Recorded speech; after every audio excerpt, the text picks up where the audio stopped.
আশরাফা খাতুন, আমরা যেমনটি শুনছিলাম ডক্টর সামিয়া লুৎফার কাছে, নারীরা যেভাবে আসে, তরুণরা রাজনীতি যেভাবে আসে, সেখানে নারীরাও রাজনীতিতে এসেছে। আপনার কি মনে হয় যে বর্তমান সিচুয়েশনটার কারণে কি কারো কারো মধ্যে অস্বস্তি বা দ্বিধা কাজ করছে? এই সিচুয়েশনটি ইমপ্রুভ করলে কি আরও নারীরা সামনে এগিয়ে আসবে কিনা, রাজনীতিতে যোগ দেবে কিনা? আসলে জুলাই অভ্যুত্থানের পরবর্তী সময়ে যে পলিটিক্যাল যে আকাঙ্ক্ষা তৈরি হয়েছে সবার ভিতরে, এটা নারী পুরুষ নির্বিশেষে সবার ভিতরে হয়েছে, তরুণ প্রজন্মের ভিতরে। কিন্তু আমরা দেখেছি নারীদের ক্ষেত্রে আসলে বাধা কিন্তু ওই যোগ্যতা প্রমাণ করার জায়গাটায় না। আমাদের বাধাটা যোগ্যতা প্রমাণ আমার করতে হচ্ছে, সেই সাথে আমার এক্সট্রা একটা বাধা আছে, সেটা হচ্ছে আমার যোগ্যতাটা আমার ওড়নায় বাধা কিনা, আমার শাড়ির আঁচলে বাধা কিনা, আমার বোরখায় বাধা কিনা, আমার হিজাবে বাধা কিনা। হিজাব পরে যখন একটা নারী আসছে, বোরখা পরে নিকাব পরে আসছে যখন পলিটিক্স করতে, তাকে ছাত্রী সংস্থা বলা হচ্ছে, তাকে শিবির বলা হচ্ছে। যখন একটা নারী শাড়ি পরে আসছে, একটু টিপ পড়ছে কপালে, তাকে শাহবাগী বলা হচ্ছে। মানে বিভিন্ন ধরনের বিশেষণে বিশেষায়িত করা হচ্ছে, যেটা কোনোটাই আসলে কনস্ট্রাকটিভ যে এনগেজমেন্ট নারীদের পলিটিক্যালে, সেটার ভিতরে পড়ে না। আমরা বারবার চেয়েছি যে নাগরিক অধিকার, আমি নারী পুরুষ নির্বিশেষে আমি নাগরিক অধিকার চাই। আমি নারী বলে আমাকে এক্সট্রা সম্মান দেওয়ার দরকার নেই, কিন্তু আমি নারী বলে আপনি আমাকে অসম্মান করতে তো পারবেন না। এটা তো আমার অধিকার, আমি একটা স্বাধীন দেশে বসবাস করি। আপনি যেরকম একটা পুরুষের টাকনুর নিচে প্যান্ট পরতে হয় ইসলাম ধর্ম অনুযায়ী, উপরে প্যান্ট পরতে হয়। অনেক পুরুষ আছে, মানে অহরহ পুরুষ টাকনুর নিচে প্যান্ট পরছে, আপনি তো তাকে ডেকে বলছেন না আপনার টাকনুর নিচে চলে গেছে প্যান্ট। কিন্তু আমি যখন যাচ্ছি, কোনো একটা মেয়ে যখন হিজাব পরে বের হচ্ছে, নিকাব পরছে না, তখন তাকে ডেকে বলা হচ্ছে তুমি হিজাব পরতে পারো, নিকাব কেন পরতে পারো না? তুমি থ্রি পিস পরতে পেরেছো, তাহলে তুমি কেন হিজাব পরতে পারো না?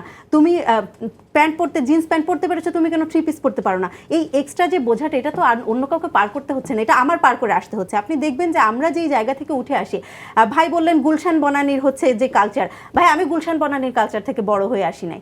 আমি গ্রাম থেকে এসেছি, একদম প্রত্যন্ত গ্রাম থেকে আমি এসেছি। আপনারা পুরুষরা যে কাজগুলো করে আসে, জমি জমায়, ওগুলো সব আমি করে এসেছি। ওগুলো আমার কাছে মনে হয়নি যে আমি পারবো না, আমি আমার বাবার সাথে ওগুলোও করেছি। কিন্তু তারপরও আমার বাধাটাও তো কম না। গুলশান বনানীর ওই সংস্কৃতি যেটা আপনি বলছেন কালচার, ওইটা আমি চর্চা করছি না, তারপরে আমার বাধা তো কম না। আমি দেখেছি আমার যে বান্ধবী হিজাব পরে পরীক্ষা দিতে চায়, তার বাধাও কম না।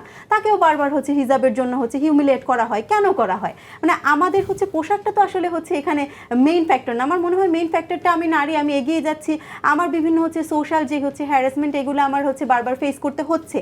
আমি শুধু এই যে বর্তমানে বর্তমান কথা বাদই দেন, বেগম খালেদা জিয়াকে নিয়ে এখনও উনি একজন বর্ষীয়সী রাজনীতিবিদ, এখনও ওনার মেকআপ নিয়ে, ওনার শিফনের শাড়ি পরা নিয়ে এখনও ট্রোল করা হয়। এখন বারবার সংসদে দাঁড়িয়ে যারা শুধু আমরা বলছি না যে পুরুষ নারীদের পথের বাধা।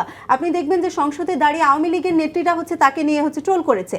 তারাও নারী, উনিও নারী, কিন্তু ওনার ওই পোশাকটা নিয়ে ট্রোল করা হয়েছে। এখানে একটা পাওয়ার স্ট্রাকচার যেরকম আছে, আমাদের সোশ্যাল যে আমাদের যে কনস্ট্রাক্ট এতদিন হয়ে আসছে, যে আমাদের সোশ্যাল যে নর্মস, এটা একটা বড় বাধা আমি বলবো না, আমি মেনে চলছি।